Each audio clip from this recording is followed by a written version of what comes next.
Welcome back. This is the Lightforge Arena tier list Descent of Dragons card valuation stream podcast slash YouTube video. This is Adwicta. This is Merps. This is the end. The final countdown. God, that hurts. We're doing Warrior, and then we are ending this because it has been too long and we are too old to continue to do this for that long. Also, I feel like it's just been on a trend downward because the Galakron cards being missing makes like Priest, Rogue, Shaman, and Warlock like just less and less interesting. Yes. And now we're at Warrior. This is another Galakron class, and so we are once again missing a whole lot of cards. And again, the cards that are missing are going to be made up for in offering cost by the cards that remain. Except for Warrior, the cards that remain are not very good. And so Warrior is not going to be very good. I thought Warrior was going to be really good because Warriors had all the setup to be really good. They have Fool's Bane, they have Sultaraz. Fool's Bane, by the way, is 206. Sultaraz is 196. They have like Blood Razor 182. They have their like old school stuff like Arcanite Reaper and Fiery War Axe, which are really high. And then they have like Gorehowl old school, also 171. And on top of all that, they have Dragon Roar in a dragon set, right? It's all set up to be so amazing. And then their best class card in Descent of Dragons is Ramming Speed. It is an epic card, and it is barely in the top 20 class cards of Warrior. Ramming Speed. 3 mana. Force a minion to attack one of its neighbors. It's good. 131. That's decent for a removal. Your opponent has to have 2 things on the board at least. And you make them attack each other. If they have more than 2 things, they have to be positioned in a way so that you can make one attack the other. If they have 4 things or more, and you want to attack certain things, like the 2 ones in the middle, for example, you have to take a 50-50 shot at it. When they attack each other, they deal damage to each other. It's like Mass Hysteria, right? So you're actually getting 2 hits out of it. But it's a lot of positioning, a lot of relying on your opponents to play certain minions. A little bit awkward. It's fine. The thing with it, though, that you gotta know is that it is not random. It is almost never random. It is only random if they have 4 minions or more and you want the 2 in the middle to hit each other. Otherwise, you just pick the one on the edge and it will definitely hit the correct minion. Yep. It is based on your opponent's positioning, though. So if they have good positioning over against this card, and against Warrior, because Super Collider is not in, this is the only card you position against. So against Warrior, you should always be positioning against Ramming Speed, and that'll reduce its effectiveness somewhat. Basically, you just need to hope that every one of your opponents is Advocta. Like, just complete disregard for positioning, and just, this is so good. It's so good. Okay, next up is 126 score. This is like Amani Warbear, Dark Iron Dwarf. You'll find a lot of cards in Warrior be rated lower than in other classes, not because they're worse in Warrior, but because Warriors have so many ridiculous weapons that it like actually pushes the other scores down noticeably. So Evil Quartermaster is a 3 mana card. It is a 3 mana 2/3, so it is under tempoed. Battlecry, add a lackey to your hand and gain 3 armor. Gain 3 armor, pretty good. We're in Beetle territory here. And the 1 extra mana you're going to get back because lackeys get you an extra mana. So pretty good, but nothing too spectacular. You are paying for that lackey with a mana. And it's off curve. Yes. Alright, so next up is 121. This is where Spiteful Smith is. Crowd favorite, Fairy Dragon now.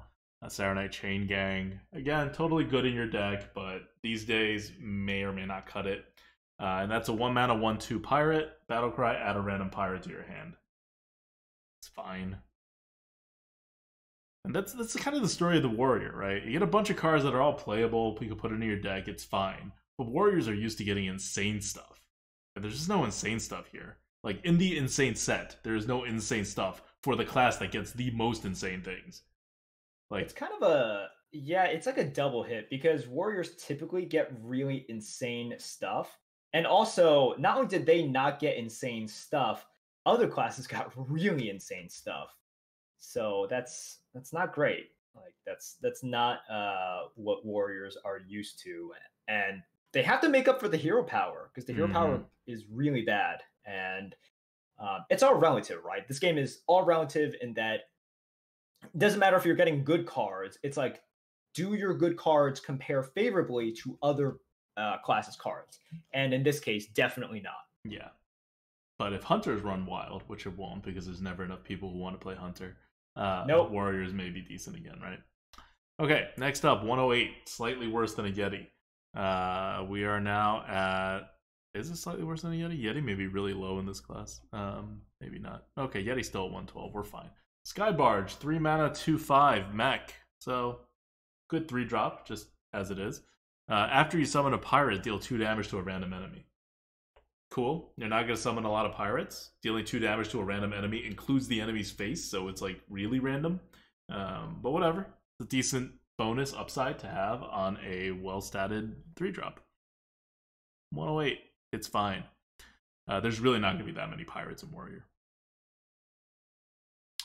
So yeah, you know, it's just not very exciting cards. They're fine though. They're not like bad. It's not like you go to Rogue and then you have a bunch of pretty much unplayable cards. Or you go to Warlock and you have a bunch of cards that you're like, I don't want these, even if they're good. With Warrior, you have all cards that you're totally okay taking. They're just not very good. I think that's it. Did I miss a card? Did you? I don't know. Did I? I feel like I did not talk about enough cards. Did I talk about 5 cards in Warrior? Were they so boring that I just like went through them all and I'm just like, yeah, okay, we're good. Breath. You know what? That's true. Warrior should have a breath card, right? There we go. Molten Breath. Okay, so we actually skipped their best card. It's slightly above Ramming Speed. It's a little bit above a Bone Mare. It's Molten Breath. Again, it's good. You're going to see why, but it's not like game changing. It's 4 mana, deal 5 damage to a minion. If you're holding a dragon, gain 5 armor. So, this is something that warriors actually need, right? They need a way to deal damage to stuff that's not with a weapon. And that's because you can only have 1 weapon at a time, and sometimes you want to use 2 removals. So Molten Breath fits that like really nicely, actually. Whether you're holding, a nice addition to their package, yeah. It's just not broken. Yeah. Gaining that 5 armor is just really not that great. It's fine. And 135, Hildnir Frostrider, Keening Banshee, right? Like, it's where Devastate is. It's good. Like, you're not hurting when you get this added to your set, and it serves a use. But again, also not broken. Yep. Cool. All right. So this brings up the other problem with Warrior, which is that this Molten Breath, where if you have a dragon you gain 5 armor, is the only dragon synergy warriors have. So all of your other dragon synergies have to come from neutral. And the thing with neutral is that there aren't that many dragon synergies added in Descent of Dragons. There's a lot of dragons added, but not a lot of things that work off of dragon synergies. So what you end up having with Warrior is this Dragon Roar, which is this great card that has 2 random dragons to your hand. And it just doesn't do as much as it could. So it's all kind of sad. It's kind of disjointed. It kind of doesn't work together. So I think Warriors had a really bright future, but this set kind of sunk it. It's a shame. Legendary time? Yes. Let's do the legendaries. So Warriors have 2 legendaries in the arena. One is Deathwing, Mad Aspect, 8 mana, 12/12. Battle Cry, attack all other minions. That includes your own minions, so you better get rid of those. And then it attacks the other minions for up to, I guess, 12 health worth of attacking before it dies. It's still pretty good. It's got initiative, right? It's got a big body and initiative. Can't ask for too much more than that.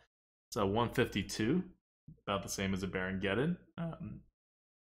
That's good. 152 is really good. Yeah. So this is like, I mean, you can make it such that it's a really, really good card. Yeah. But yeah, it's a legendary, and well, you could find it off of Dragon's Roar, so Yeah. I guess you'll see it more often than you might expect. And it's a board clear, and warriors don't really have board clears, so it fits a good area. But legendary, okay. After that, it's on Char, a legendary weapon. Ankar. Oh, sorry, Ankar. Oh, I get it. It's an anchor, but it's a pirate Oh thing, my so god. it's Ankar.